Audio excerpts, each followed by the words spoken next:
Hello! Welcome to lesson number 10 in a course of 12 lessons, focused on principles and tools that can help us improve throughput for a better company, happier employees, and more satisfied customers. Before we continue, if you are not certified on the previous lessons, please do so before continuing into this lesson, as they are better understood when observed in sequential order. In this lesson, we'll cover the topic of ultimate employees, leadership, and training. So what is an ultimate employee, and why should that matter to you? Let's start with a simple question. Why do we work? Sure, we all need money in order to first provide for our basic needs of survival. But is money the only reason? No.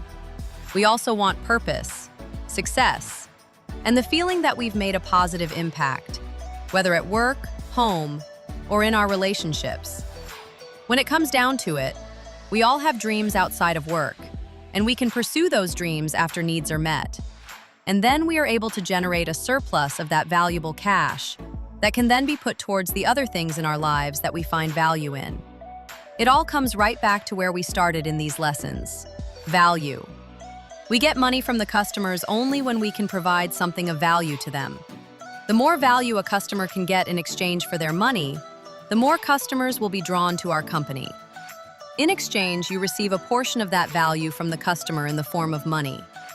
So, as an employee, if I want to receive a greater portion of that value delivered from the customer, I will need to deliver to the company something of value to it in order to receive a greater portion. So the big question is, what makes me a valuable employee? Or in other words, how can I bring more value to the company that they are willing to exchange more cash for?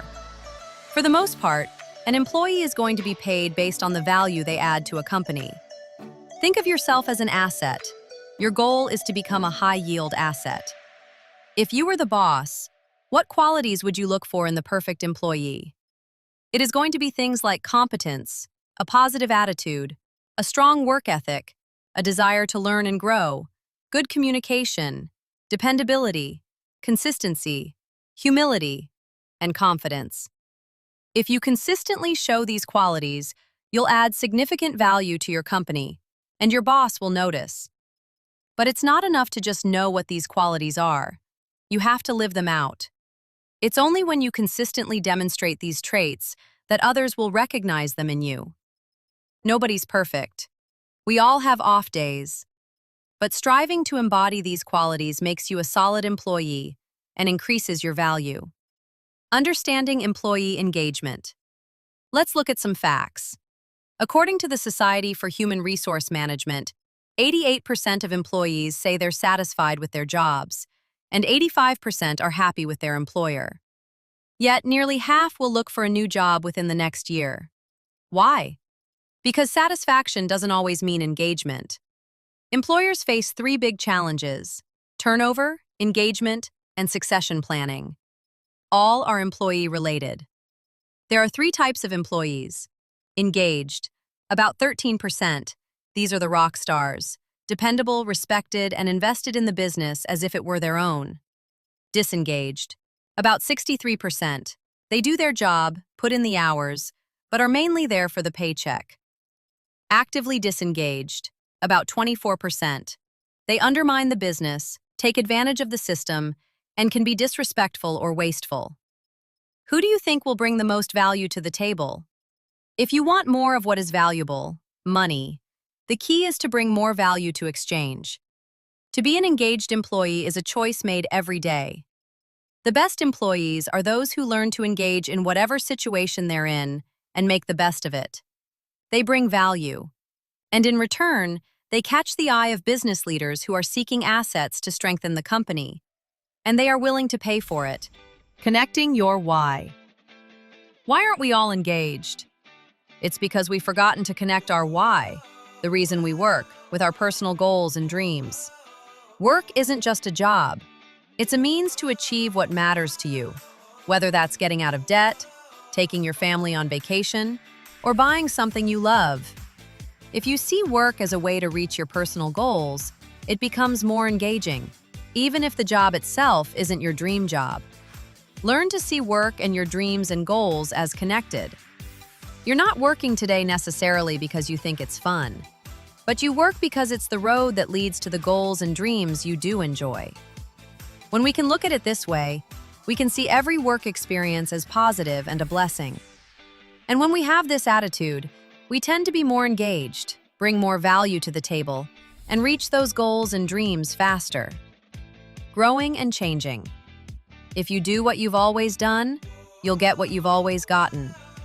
Sometimes you need to change things up, start doing something new, or stop doing something that isn't working. Growth means adding new skills, perspectives, and habits. As an employer, Quality Craft wants to empower each employee to have that opportunity to bring more value to the table, so they can be a greater asset wherever they go, because we know that can help them succeed in life faster. That's what these lessons are all about, giving you the tools to add more value to the company so you can receive more value for you and your family. So, strive to be a high-yield asset by living out the qualities of a great employee and implementing the tools we've been teaching in these lessons.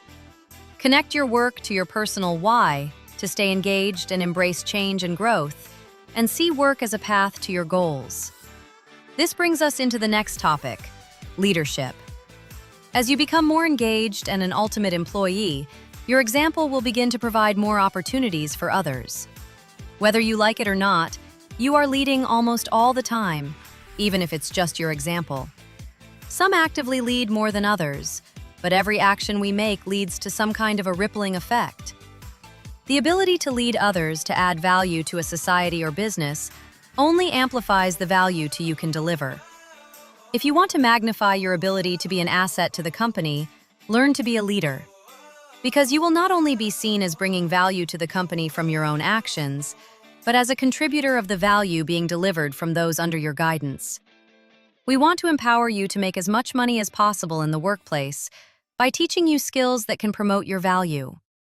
So, if you want to turn it up a notch, here are some principles that, if applied, will make you a good leader and enhance your ability to bring more value to the table and drive you towards success even faster.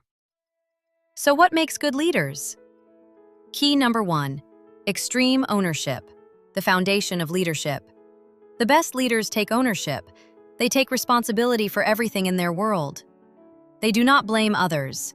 They own outcomes and drive solutions. Why? Because doing so keeps them from being bound to the actions of others in determining whether or not they can succeed or grow from a situation. If we blame others for our actions or reactions, we become enslaved to their behavior, limiting our ability to rise above a situation and, in turn, lead others out well. Good leaders don't blame the team. They acknowledge that a good team begins with a good leader, and as a leader, they take responsibility for the team. Team performance reflects leadership. If the reflection is bad, it's not the team's fault, but the leader's. Leaders inspire, guide, and adjust to help teams succeed. They believe in the mission. Conviction is contagious. Leaders must believe in their mission to inspire others. A good leader keeps the ego in check. Humility allows leaders to learn, adapt, and make decisions for the team, not personal pride. Pride and self-interest blind us from seeing things in a clear perspective.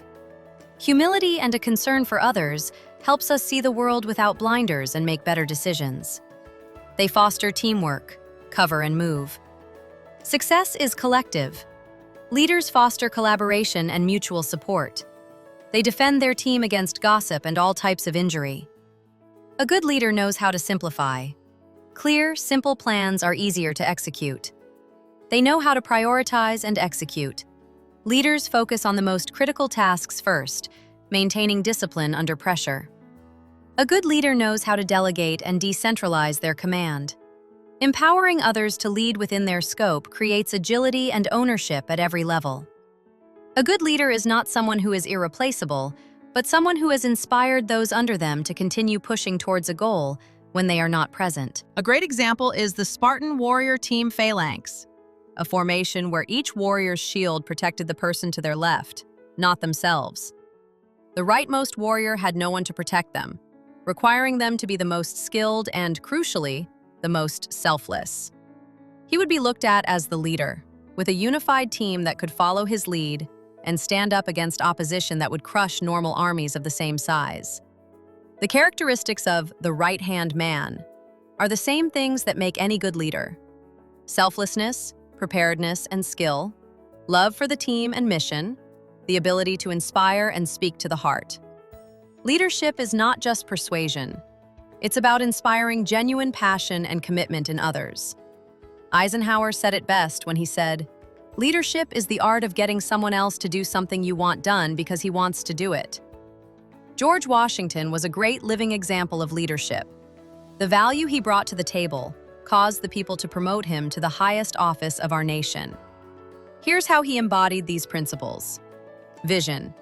He united the Continental Army with a clear purpose: liberty and nationhood. Responsibility. He owned failures and successes, learning and adapting after setbacks. Humility. He refused kingship, setting a precedent for democratic leadership. Integrity. He shared hardships with his soldiers, earning their trust. Adaptability. He changed tactics and leveraged alliances to overcome adversity. Empowerment. He trusted and delegated to capable officers. Communication. His orders were clear and concise, even in chaos, and often led by example, one of the best forms of communication. Leadership is not about authority or persuasion alone. It's about selfless service, unwavering responsibility, and the ability to inspire others to pursue a shared mission with passion. Whether in the phalanx of ancient Sparta, the ranks of the Continental Army, or the teams we lead today, the shield to the left reminds us: true leaders protect, empower, and inspire those around them. True leaders succeed because they help others succeed. Before we end, let's highlight a few tools that can help leaders succeed. Having good teams very often comes down to training. Training others well is a big part of being a good leader. It's one thing if you can do something fast and well, but to help others do the same, you need to know how to establish clear guidelines and standards and hold others to those standards. SOGs, as brought up in an earlier lesson, are one of the greatest tools for any leader to ensure proper training and help their fellow employees succeed. They provide clear, step-by-step instructions for tasks and processes. This ensures that everyone on the team knows exactly what is expected, reducing confusion and mistakes. Leaders can rely on SOGs to maintain consistency in how work is performed, regardless of who is doing it. With SOGs in place, leaders don't have to reinvent the wheel each time a task is performed. Teams can work more efficiently, knowing the best practices are documented and accessible. This frees up leaders to focus on strategic decisions rather than micromanaging daily operations. They are invaluable for training new employees because leaders can and should use them as the primary source for teaching how to do a process, ensuring that new team members quickly learn the correct procedures. This speeds up onboarding and helps new hires become productive faster. They ensure that work meets quality standards. Following standards helps identify how and where problems occurred, so they can be fixed and prevented.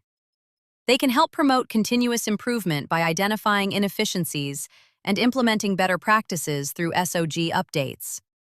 When SOGs are used as the standard for how to do things, they can create a wedge that helps to keep those improvements in place and prevent backsliding into the old ways. When we use an SOG to train a team member, following these 4 standardized training steps represented on the title page of every SOG can be very helpful in assuring the ideas from the SOG have been successfully communicated to the team member. 1. Teacher does according to the SOG. Student watches without any talking. 2. Teacher does. Student watches with talking. The teacher explains why he's doing what he does. The student asks questions. 3. The student does. The teacher watches with talking. Teacher holds SOG in hand to confirm student follows each step of the SOG. Questions and correction are offered when needed. 4. Student does. Teacher watches without talking. The teacher confirms the student can do the process according to the SOG without help, multiple times if necessary, before assuming the training is complete. Another key to being a good leader is to know how to set SMART goals. and understand the keys to successfully achieve those goals. Setting goals is critical to any success because you have to have a vision before you can reach a destination or create anything. A good leader can envision a picture of success in their mind and believe in it, despite low moments. A goal or a mission must be established first, because it's the target or finish line. Without a clear goal, you won't know if any of the decisions you make are good or bad, because you won't know which direction is up or down. You can't finish a race if the finish line isn't clearly marked. We'll begin making our point with the story of a father and his son, and a snowy hill. A man and his young son were walking through a wide, white field after a fresh snowfall. Their breath hung in the air, cold and visible, as they made their way toward a tall, solitary tree standing proudly at the top of a hill. The father said, "Let's walk to that tree." They both set off. Before long, the father's footprints formed a straight, steady line toward the distant tree. The son's prints, however, zigzagged across the snow, sometimes looping, sometimes swerving, sometimes backtracking altogether. "Dad," the boy finally called out, "how is your path so straight? I'm trying, but mine bends everywhere." The father smiled and said, "I kept my eyes on the tree. You kept your eyes on your feet." The son realized he had been watching every step, trying hard not to trip on hidden rocks or dips in the snow. The father had stumbled too. Here and there he caught a stump or rock, but because his eyes remained fixed on the tree, every misstep corrected itself into the broader direction of his goal. So what's the lesson? It's all about goals versus systems. In Atomic Habits, James Clear teaches that goals give direction, but systems create progress. Goals are the destination, the tree on the hill, but systems are the path you take every day. Systems rely on consistent actions and clear cues to keep you aligned, just like the father reading the landscape and maintaining a straight line despite small setbacks. This reflects Clear's point that success is not a single breakthrough, but a system of small improvements that build on each other. Most people struggle not because they lack motivation, but because they lack clear cues and structured habits that guide behavior. Obvious cues and intentional routines keep you aligned with your direction, much like the father keeping his eye on the tree rather than the obstacles. Now, let's talk about the destination or goal. How do we make a SMART goal? The answer lies in the word SMART itself. See how we can relate the goal to reach the tree with each of these words that fit the acronym? The tree at the top of the hill is the SMART goal. It is specific, reach the tree. It's measurable, the distance shortens as you walk. Achievable, it's a realistic distance away. Relevant, both father and son want to get there. Time-bound, they aim to reach it before the sun sets. SMART goals bring clarity, just as clearly defining the tree gives direction. SMART frameworks ensure that objectives are specific, measurable, and realistically attainable, and they make progress transparent. But even SMART goals don't walk you to the tree. Your systems do. After we have identified a goal, we need measurements that can be reviewed on demand to tell us if we are getting closer or further away from the goal. This is where milestones, or KPIs, short for key performance indicators, come in. They're like the markers in the snow. Now imagine the father had placed small markers along the path, little wooden stakes every few yards. Each time the boy reached one, he'd feel progress. The path would suddenly feel less long, less overwhelming. Each marker is a feedback loop. You're still on track. Each marker boosts motivation. Small wins accumulate into big progress.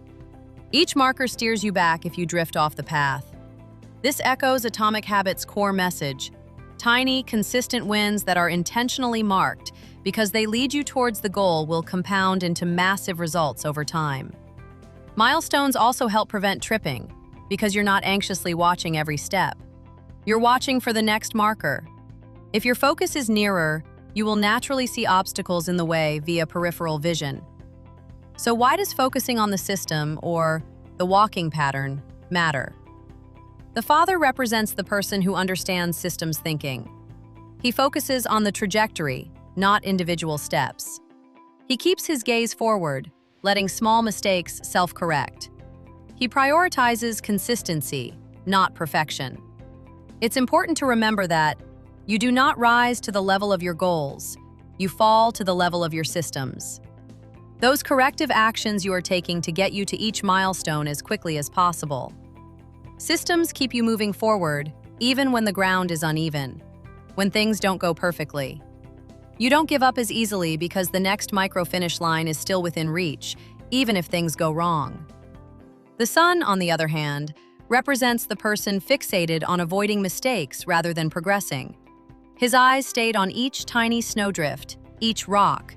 Just as people often fixate on day-to-day obstacles, instead of staying oriented toward their overarching direction. When we combine a clear goal, a strong system, and milestones or KPIs together, we create a powerful structure for achievement.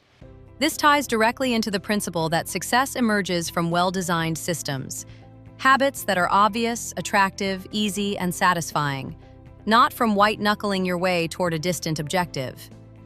Systems grounded in consistent cues and rewards create lasting, effective behavior change.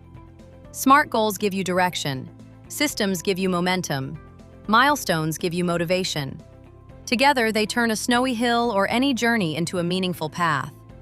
This is how we reach our goals faster, with more confidence, greater consistency, and far fewer detours. Understanding these principles will help you tremendously as a leader anywhere you go.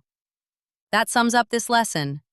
Please take the quiz and pass to get certified on this lesson. Thanks for watching and stay tuned for the next one.